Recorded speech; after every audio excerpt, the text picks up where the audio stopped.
Good afternoon, folks. Beautiful sunny day today. It's a little cool. Temperatures are supposed to go back up. But it's the September the 15th. I'm going to give you a little update. I'm going to do this video as a series of clips. You see the grapes are starting to turn color here, but they won't get ripe. There's a ton of grapes and I'll make verjuice out of them when we start to get frost. Putting the trees and vines in the milk cartons has been a very good success. So I think that's what I'll be doing going forward. I'll start them out. You see they're in the milk cartons. And these are 2 years old now. So you can put them in milk cartons for the first couple of years. Along with the vines. My Siberian pea shrub did very well. The green gauge is coming along, so I'll probably leave that in its carton for another year. I found out what the plant this is.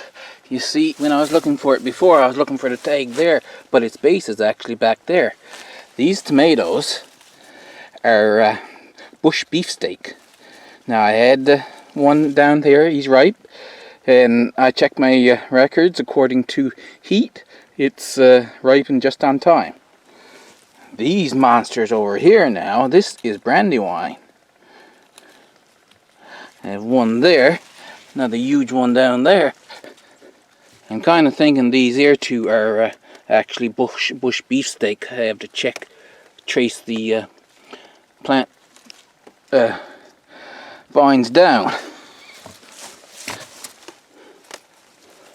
Yeah, you see, it joins onto the bush beefsteak plant there.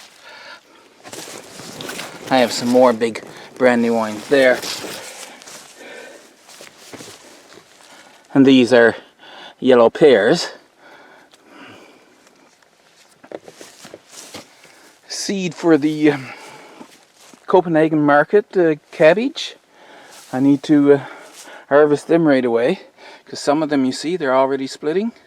So the seeds are being lost now. And it's a nice sunny dry day. So after I'm finished recording this video, I'll come and get those.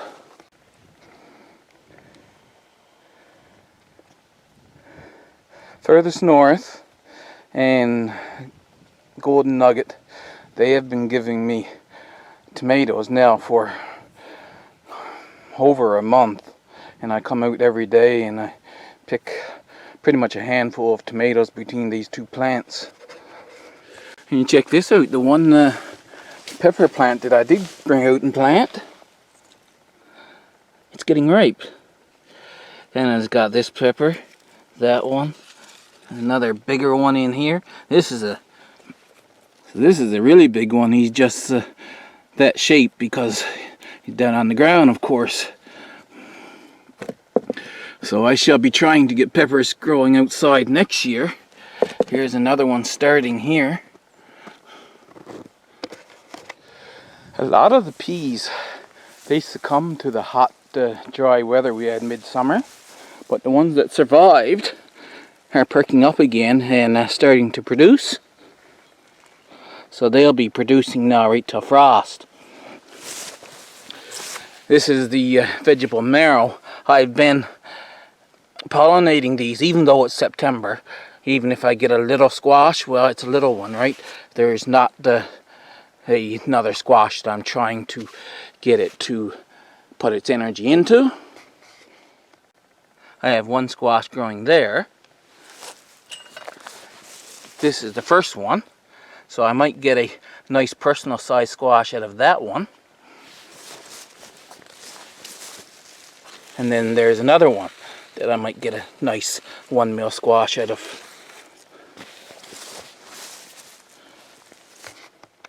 The California poppy, like I said earlier, they start fairly early, in somewhere around mid-July, and they keep flowering right to frost. So you can get a lot of flower petals off of California poppy if you have a decent sized patch. The grass is getting long here because my lawnmower has broken again and I'm going to replace it. But what I need to do when I'm mowing, I need to find a way to just put the plants back like that so that I can mow along this edge here. I think I mentioned this in the last update video. So they have flowered out really nice. It's a double bloom Aster. This one didn't flower. The name is not coming to me right now. But these were seeds that were sprinkled just last year, so that's what I'll be doing again. I do have some dry California poppy pods, so I'm thinking about taking some of them and then sprinkling the seeds along here. I've got a few ripe tomatoes off of these bloody butchers that are by the front fence. Yeah, and this is another thing I had done just recently. I came out and I pruned back this rose bush, and I have that tied back to the fence. The idea with that rose bush there was initially to have it just on the fence and not falling out like a regular bush. It's just tied right to the fence like a climbing rose type thing. And I also done it with the grapevines. They're starting to fade. Probably, well, one reason because they're just planted, but another reason would be that the cold winds will come in here. They get more of the cold winds than the other bigger grapevine does. And here's the other grapevine I have tied back to the fence. I'm going to show you mushrooms right here. You see those? I need to get a good mushroom identification. This year there's several kinds of mushrooms and they're popping up everywhere. I like mushrooms, and but I don't know which ones are edible when I go out to just harvest them in the wild. So this is another one of the bush beefsteaks that I planted out here, and you see the tomatoes are smaller. I did already pick one ripe one. And here's another one here.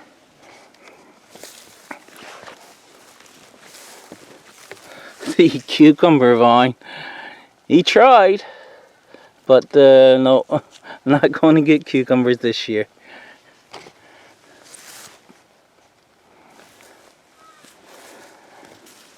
The one interesting thing, see, they pollinated quite early enough, but they're not growing. So I'm going to have basically a ripe pumpkin, but he's going to be just this little tiny thing. The two that were in there didn't grow, they deteriorated, but then there's another one there. And they're still putting out female flowers. I would have thought they would have quit that. So here's an interesting thing as well. I came out and I was checking them around, and slowly, they didn't just appear overnight, but you see on those leaves. So I was like, oh, it's blight, the plants are just going to die. And we had a couple rainstorms and variations in the atmosphere, and the plant perked up and it's growing again. The leaves that were affected the most, that's all those dead ones there. But the plant itself revived back, and now I was like, no, what I thought was blight is gone, and it's just coming along just fine. This is about as big as you'll get a yellow pear tomato.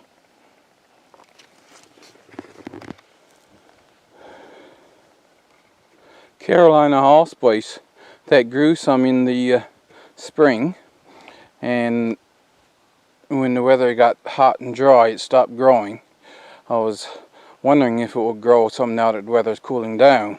I haven't seen any extra growth yet, but it's still healthy. It'll grow some more come spring. Another one that is growing slowly is this one here. It's the maturing apricot. I have two more up on the top hill, and they're doing the same thing. So I don't know the significance of that. Only time will tell. Of course, this is part of the channel. We're seeing how things developed in different parts of the world will grow here in Newfoundland, and we don't really have any data on it. So you just follow along and we'll see how this turns out. This is the raised bed here, and as you can see, this is red mulberry, and they grow well in our climate. The thing you have to be careful about, these leaves are edible, and the slugs will attack these, so you have to wait until they get up 2 or 3 feet tall before you can plant them out somewhere where you are not protecting them from slugs.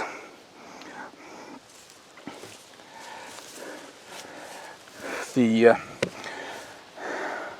honey locust, well, doesn't seem to be doing too good. There's that one there that did all right, and these are still small, and I lost some more, so only time will tell to see whether or not honey locust will grow here yet. This is black locust. You see the stem on it? Now, black locust is a part of the pea family, and this is the one here, and you see those little bugs? They are also on vetch, so they are a bug that likes the pea family, and apparently they like black locust as well. This bed seems to be doing excellent for tomatoes. So this is the Scotia tomato, and look, this is a deformed one. I have such a bunch of tomatoes here, and there's a lot of tomatoes in among this foliage. If it's in among the foliage, our first light frost shouldn't hurt the tomato itself, but if frost threatens, I'm going to have to come out and harvest these that are out in the open. I'm very happy with the growth on these vines. They didn't grow this much over in the milk cartons, but they grew well in the milk cartons as well.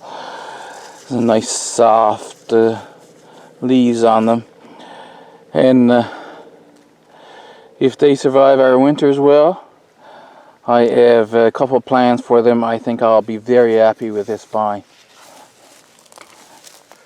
You see, I have 2 different tomatoes there. You see, these are different shaped tomatoes, and I'll have to find the tag. I think the tag is in there somewhere that tells me what kind of tomato that is.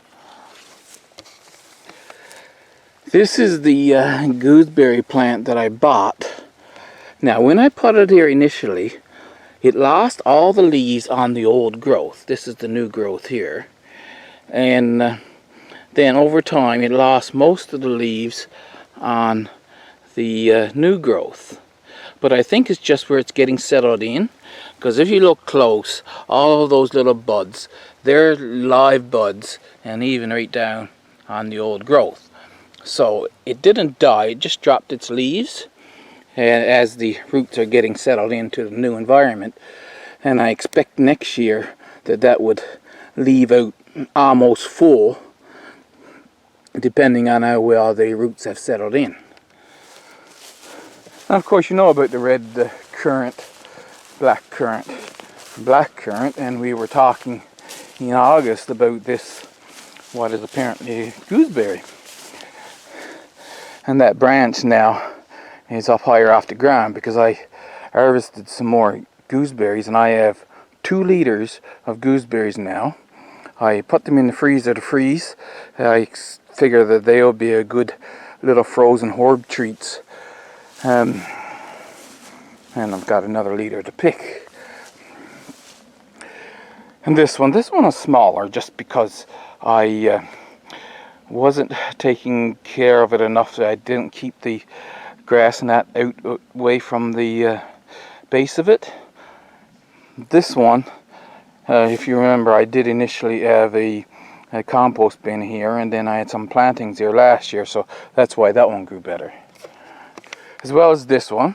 This is the Myra cherry plum, and of course you see how high that one is, and then you swing over to look at this one, and he's 8 times as tall. That was because the way things were, I wasn't keeping grass away from this one. Now I did pull it away last year and it started to grow.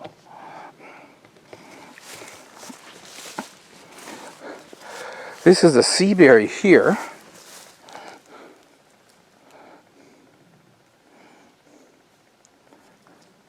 Last year I started to tend to this, and it was a little tiny shrub. I pulled all the grass away from it and gave it some better soil down around its base. That sign is right here.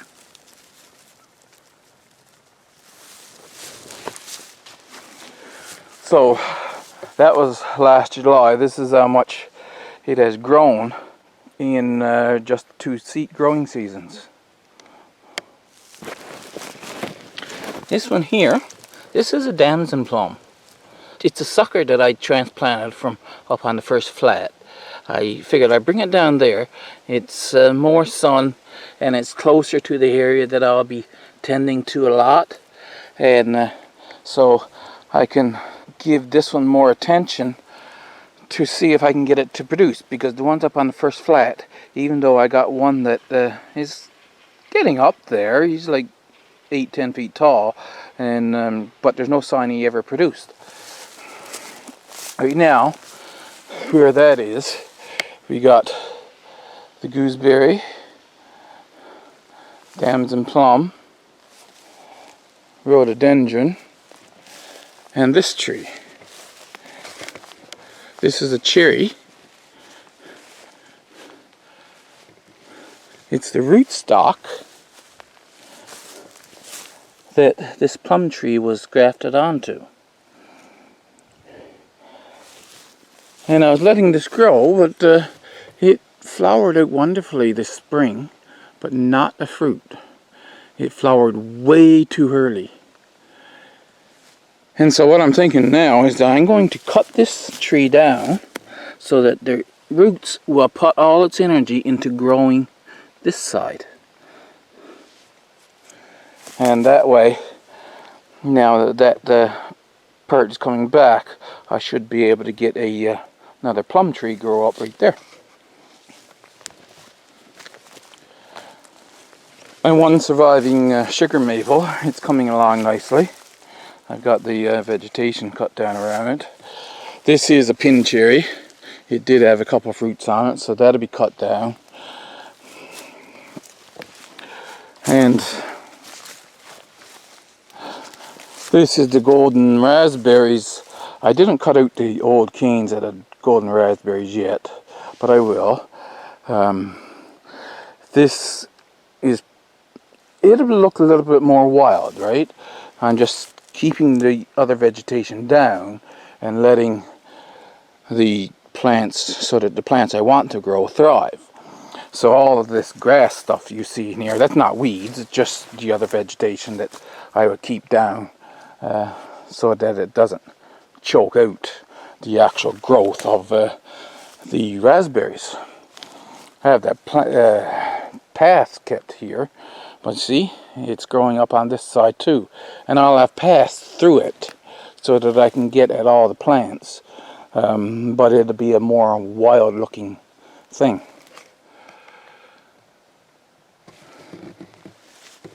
The plums are getting ripe.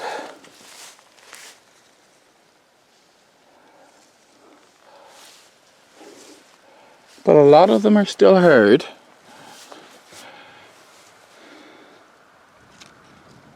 And you go over, I don't know if you can see that on the screen or no, you can even see I can squeeze that. And that's what I'm testing for, to see if they're ripe. Now we can take this one off because I could squeeze it. And we can taste test.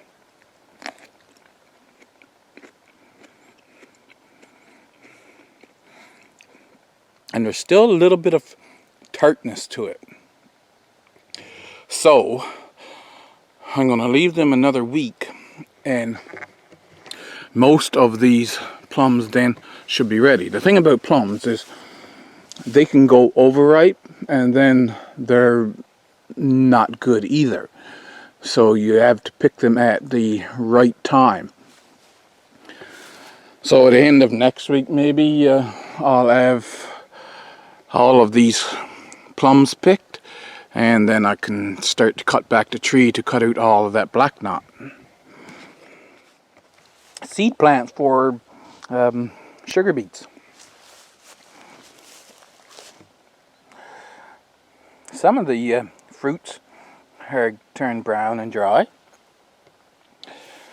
Most of them are still green yet. You see this one here? It's all, a lot of it is dry. It's interesting how it grows in different stages. You see the big flat stem there, but yet if you go up to this one, it's just a little skinny stem. It's different throughout the plant. What I'm waiting for is usually something like this. You see how the stem itself is brown. So when the stem turns brown, I know for sure that those fruit are ripe and ready to be harvested.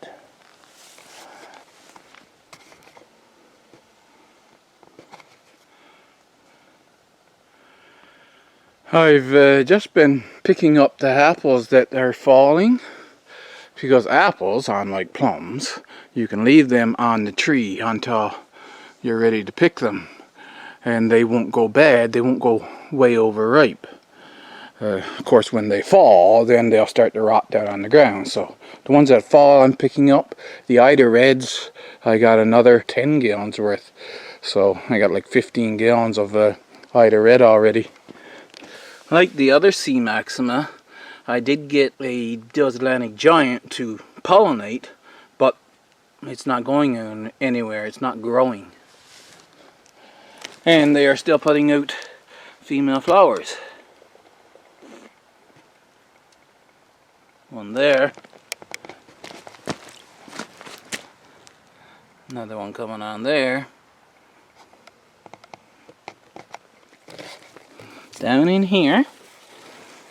This is actually a good size of a spaghetti squash for one person. And then another one over there. But this one is growing. I don't know if I've seen spaghetti squash much bigger than this one. So he's full size now. The ones over there I assume is because the potato plants is growing up among them and they're not getting as much light.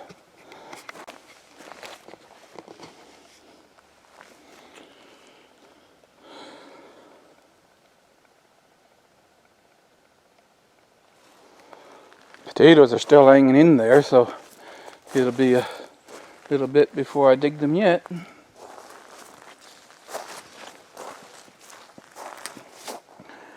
Rutabaga, traditionally we leave them there as long as possible because they'll keep growing and growing and growing. I guess there's a maximum size, but what I mean is here we don't get maximum size. We can get huge rutabaga. That's where I dug up the Northern Reds. You see, this is what I usually get when I attempt to grow cauliflower. So this is still edible. I'm going to cut this now after I'm finished the video, and I'll eat that tomorrow. I'm invited out for supper, but tomorrow I'll eat that one.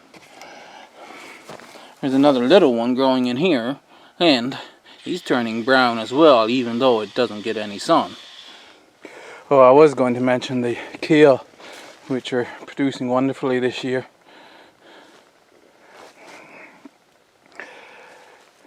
No, I didn't get any cabbage. The cabbage moth did come back. You can see it stripped some of the leaves from this kale.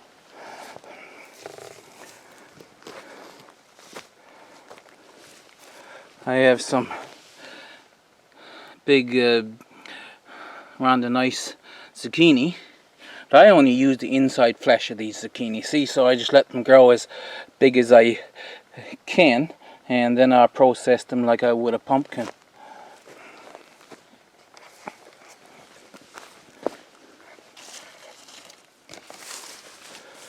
The onions are starting to flop. This is Tropicana longa,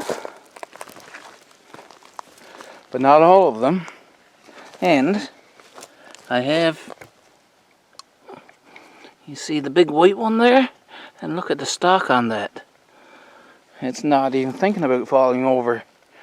So grow, little onion, grow. I'm going to have a good crop of Tropicana longa. The Black Beauty zucchini, several of them had been pollinated and was sitting there like that for the longest time. And then as the temperatures cooled down, they started to grow. So I've already harvested one, and I had them grated zucchini and eggs for breakfast. These strawberries are heather bearing, they call them, and basically when the temperatures are right, they will bear. So they start bearing sometime in June, and then midsummer they'll knock off, and then when the weather starts to cool down again, they will start bearing again. So I've been getting handfuls of little desserts every couple of days. See, this one's not, he's almost ripe. There's a hole right there and a hole right there. I took up 2 of the parsnips. They were £1 a piece. So I'm going to have a lot of parsnip, but yeah, just like every year, there's things that you are disappointed in, and there's things that is really pleasing.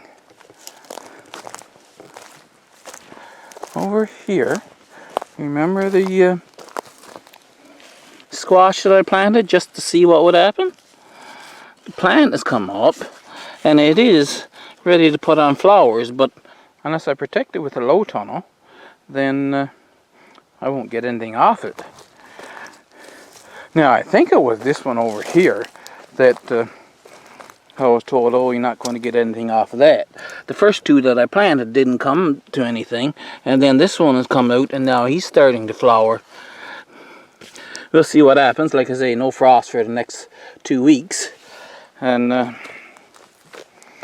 maybe I'll protect it, maybe I won't. There's the garden on September the 25th, 2021. Sunny plot. I'll swing around.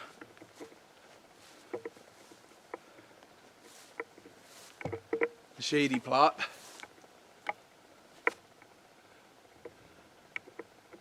The apple tree and the raspberry patch way over there.